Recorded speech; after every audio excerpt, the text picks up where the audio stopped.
కెనడాతో ఉన్నటువంటి వాణిజ్య సంప్రదింపులు అర్ధాంతరంగా నిలిపివేస్తున్నట్టు ట్రంప్ తెలియజేశారు.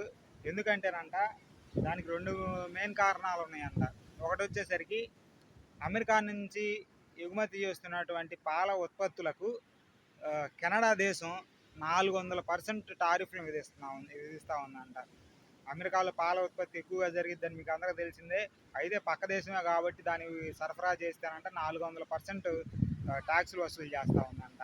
అంతేకాకుండా ఇక్కడ అమెరికన్ టెక్ సంస్థలు ఉంటాయి కదా, గూగుల్, యూట్యూబ్, మళ్ళీ ఇక ఇన్స్టాగ్రాము, ట్విట్టరు, ఇట్లాగా ఇవే కాకుండా సాఫ్ట్వేర్ సంస్థలు, ఇలాగ రకరకాల టెక్ సంస్థలు ఉంటాయి కదా, వాటికి ఎక్కువగా పన్ను వసూలు చేయాలని కెనడా నిర్ణయించిందంట. అమెరికా మేక్ గ్రేట్ అగైన్ అనే కాన్సెప్ట్తో వెళ్ళిపోతున్నటువంటి ట్రంప్ ఈ రెసిప్రోకల్ ట్యాక్సులు తీసుకొచ్చారు. అంటే ఎవరైనా ఎక్కువ ట్యాక్స్ కనుక అమెరికాకి వేస్తే వీళ్ళు కూడా అంతే ఎక్కువ ట్యాక్స్ వేస్తారనమాట.